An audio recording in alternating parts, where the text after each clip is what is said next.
mga super kasari, kanegosyante.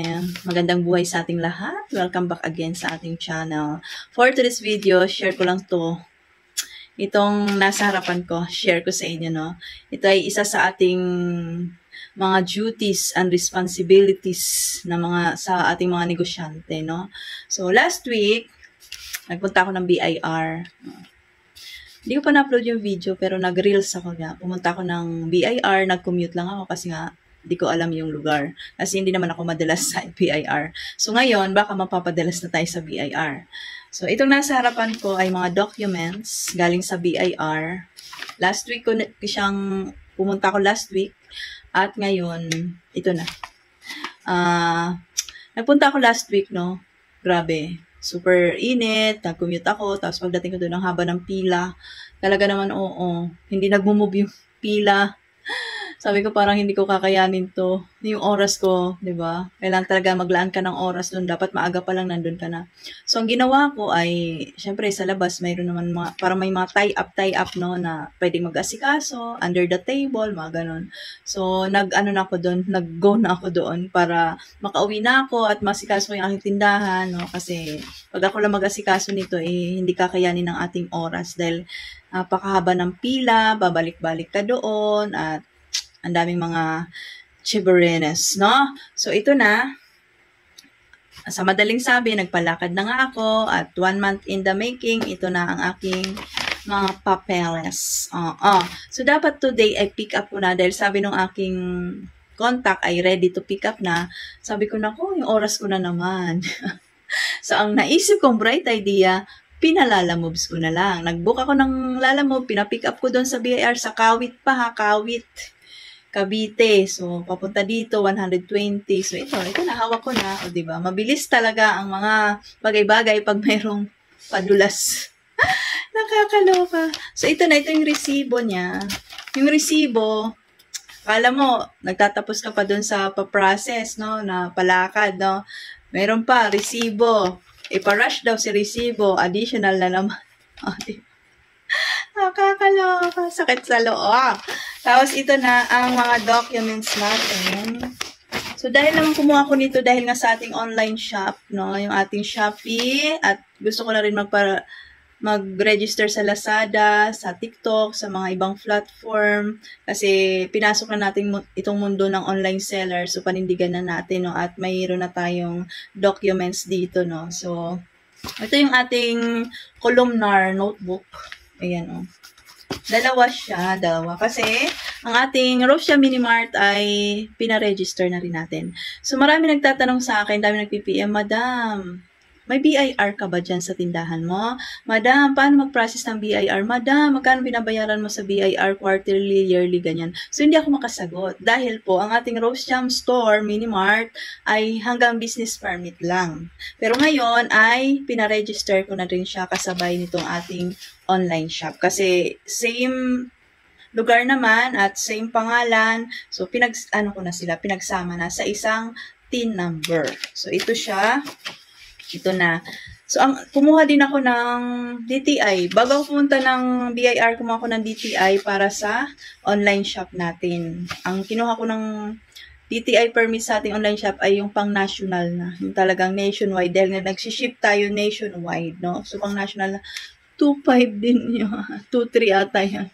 Ang sakit sa bangs na talaga. So, ito yung ating business permit. Pinakita ko din doon. At syempre, dahil hindi tayo nakakuha agad ng BIR, so may penalty tayo. Kaya, ang laki ng nilabas ni Madam. Wala na ilalabas si Madam, oh. So, ito yung aking pinilapan, 1901. Ito yung 1901.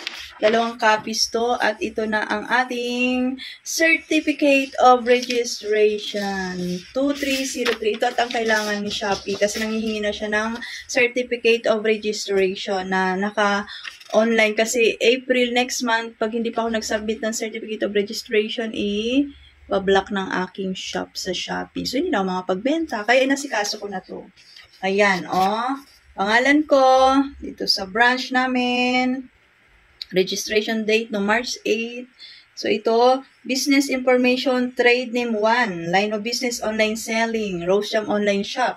Trade Name 2. Rose Jam 11 Sari-Sari Store. Yung nakaregister natin Rose Jam 11 Sari-Sari Store. At selling Sari-Sari Store. Yun. Line of business, Sari-Sari Store. Kaya dalawa to, online selling at Sari-Sari Store. Kasi dapat kung online lang sana, ikaso sabi ko, isama ko na yung aking, para legit na talaga tayo, no, na negosyante. Kasi pag isa ka negosyante, dapat talaga kompleto ang mga documents mo. Kasi, syempre, ito na yung buhay natin sa pagnenegosyo. So, dapat kompletuhin na natin talaga yung ating mga documents. So, ayan. Ito ata yung authority to print. Yan. Ayan, may mga name. Yung mga, di ba, parang tie up ata sa resibo. Ito na yung resibo. Ito, nakalagay na yung aking pangalan. Nakalagay dito, Rose Jam Online Shop. Kasi yun yung parang number 1. Dahil nga, yun yung dito, nakalagay. Trade name 1, Rose Jam Online Shop. Tapos Rose Jam 11 Sari-Sari Store. Pares naman sila primary. Ayan. Diba? Register na dalawa yung ating business online at yung ating physical store. At ano pa ba? So, nakakatuwa nito, no? Kasi pwede na tayo mag-loan sa bangko. Kasi di ba sa bangko, ito yung hinihingi nila yung 2303, yung certificate, COR ba ang tawag dito? Hanggang nagkakamali. Wala pa akong idea dito sa mga ganito. Hindi ko pa nga alam paano mag-resibo, paano mag-file, paano magbayad. Wala pa akong kaalaman. Nung nakita ko nga ito, ay sumakit ang loob. Kasi anong gagawin ko dito? Pero madali na lang naman narali ng mga bagay-bagay. Everyday sa learning process, matutunan nga natin yan, di ba? So, kaya naman natin yan. So, ito na ang ating columnar notebook. Kasama na rin to kasi nga all-in na. All-in.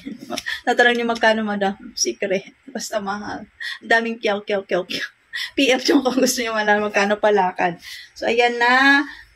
Ay, pangalan ko at online/Sari-Sari Store. So, ayan. Yan na. At ito na yung ating tsan-tsadada. Nakikita ko lang to sa mga establishment niya. Ay, mayroon na rin ako. Legit na.